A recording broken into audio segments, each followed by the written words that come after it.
Eh bien, la voie principale de la modernité, celle qu'on appelle la Via Moderna, la grande avenue, c'est celle qui part de Descartes, la philosophie de la conscience, la philosophie réflexive, ce qui va jusqu'à Sartre, on peut dire, en passant par Husserl et d'autres, et qui donc, au fond, développe toute la philosophie à partir du sujet de la conscience. Et on lui a reproché d'être responsable par ses descendants, n'est-ce pas, de la démiurgie et d'un certain nombre de catastrophes qui sont advenues au XXe siècle. Et Spinoza, lui, a pris une toute autre voie. Et donc, il n'y a pas qu'une voie dans la modernité, il y a aussi la voie de Spinoza.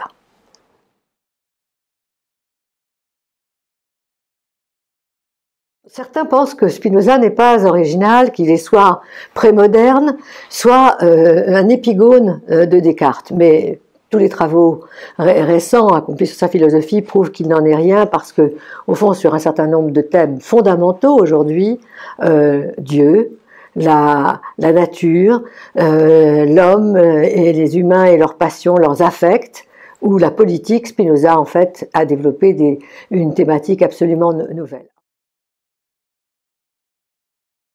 Alors d'abord, Dieu. Pour certains, Spinoza s'en est défendu avec la plus grande énergie. Spinoza, au fond, et sa conception sont celles d'un athée. Mais à la vérité, comme l'ont dit beaucoup plus justement les philosophes allemands, Goethe, Novalis, Hegel, qui étaient peut-être meilleurs philosophes que certains Français qui ont vu dans Spinoza un chantre de l'athéisme, eh bien, Spinoza est ivre de Dieu, c'est le mot de Novalis, ou comme le dit Hegel, chez Spinoza, c'est de Dieu qu'il y a trop. Effectivement, n'est-ce pas, chez Spinoza, dans ses œuvres, et en particulier dans l'éthique, sa grande œuvre, Dieu est au début et à la fin, et qui est Dieu? Eh bien, Dieu, c'est une grande force qui est la cause simple de toutes les essences et de toutes les existences, et par conséquent, Dieu est infini, Dieu est parfait, et nous sommes en Dieu, nous dépendons de Dieu. Et par conséquent, pour la vie humaine, ce qui peut la conduire à une vie heureuse, à la béatitude, comme on disait au XVIIe siècle, c'est de connaître l'œuvre de Dieu et de s'unir à Dieu, parce que Spinoza appelle l'amour intellectuel de Dieu, c'est le dernier chapitre, le chapitre 5 de l'éthique. La nature humaine, pour lui, évidemment, elle comprend une âme et un corps, mais il est beaucoup plus généreux, disons, on va le dire ainsi, avec les affects, avec les passions, que ne l'étaient ses collègues, c'est les autres philosophes du XVIIe siècle. Pour Descartes, eh bien, pour maîtriser les passions, il y a une façon très simple de faire, c'est qu'il faut que la raison dresse les passions.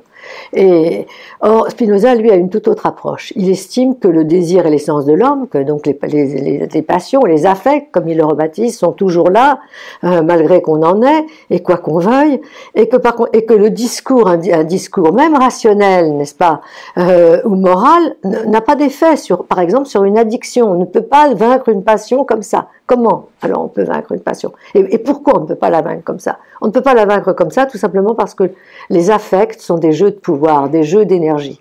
Et par conséquent, si on veut venir à bout d'un affect, il faut s'appuyer sur un autre affect plus puissant. Et pour lui, c'est pour ça qu'il a fait une cartographie, en quelque sorte, des passions et des affects. Tous les affects qui augmentent notre joie, notre puissance, qui sont fondés sur l'amour, sont plus puissants que les affects qui nous conduisent à la dépression, à la tristesse, qui reposent sur la haine. Et donc, c'est comme ça qu'on peut jouer des affects. Et là encore, vous voyez qu'il y a au fond une idée chez Spinoza absolument très remarquable, qui fait que aujourd'hui, j'ai parlé des astrophysiciens enthousiastes ou même des mathématiciens, de la conception du monde, de Dieu et de la nature chez Spinoza, mais aujourd'hui les psys et les neurophysiologues, n'est-ce pas, regardent plutôt du côté du spinozisme que du côté du cartésianisme pour les problèmes qu'ils ont à traiter. Donc là encore une plus grande actualité de Spinoza. Il a apporté d'abord l'idée qu'il fallait un consentement sur le modèle de l'alliance, le pacte, mais un pacte qui ne soit pas, comme l'avait pensé Hobbes, un pacte de soumission, mais un pacte d'association. Et c'est pourquoi il a fait de la démocratie, c'est le deuxième aspect, Spinoza est un des premiers grands penseurs de la démocratie comme régime absolument adéquat à la République, tout simplement parce que, à cause des forces, de la composition des forces, n'est-ce pas, au fond, dans la démocratie, tout le monde concourt, n'est-ce pas, au pacte, et au début et à la fin. Et donc c'est un régime qui est plus fort. C'est pour ça que Spinoza l'appelle l'imperium absolutum. Deuxièmement, après le pacte, donc une société fondée sur le consentement où l'autorité est établie par la loi, eh bien, Spinoza a également insisté sur la séparation des pouvoirs, une souveraineté qui est distribuée. Et enfin, il a ajouté à la liste des droits de l'homme qu'on inscrivait à partir de la lecture des textes des Écritures, il a ajouté à la sûreté, déjà argumenté, le droit à la sûreté déjà argumenté par Hobbes, il a ajouté le droit à la liberté de penser.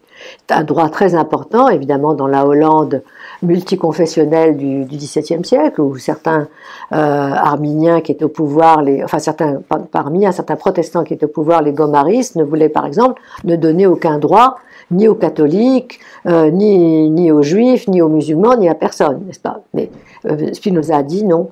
Le rôle de l'État dans une politique moderne, ça doit être de permettre à tous les citoyens d'exercer leur conscience et leur religion, leurs croyances, s'ils ne se mettent pas en contradiction avec les lois s'ils respectent les lois de la République.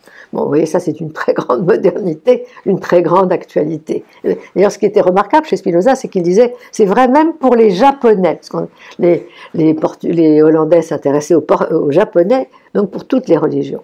Et enfin, dernière chose, qui est non moins, si vous voulez, fondamentale, eh bien, c'est que Spinoza a estimé que, au fond, il n'y a rien de plus important que de la politique, parce que rien n'est plus utile à l'homme que l'homme, n'est-ce pas?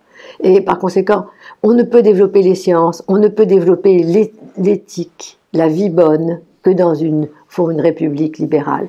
Et il a développé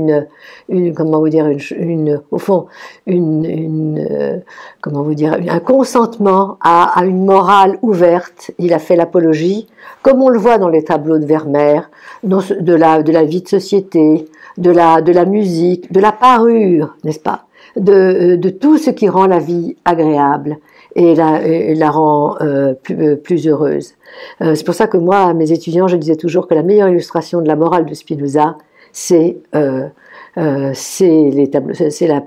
peinture de Vermeer, dont certains historiens de l'art pensent que d'ailleurs Spinoza et Vermeer se sont rencontrés. Mais vous voyez, ce qui est absolument fondamental, c'est que là, la boucle, d'une certaine façon, est bouclée, c'est-à-dire que Spinoza a construit un système où la philosophie, vous voyez, est une consolation. D'ailleurs, Boès, philosophe de la fin de l'Antiquité, avait écrit un grand livre qui s'appelait La consolation de la philosophie, mais au fond, la philosophie de Spinoza, l'éthique, c'est un programme, c'est une philosophie qui est une consolation pour la vie. Voilà.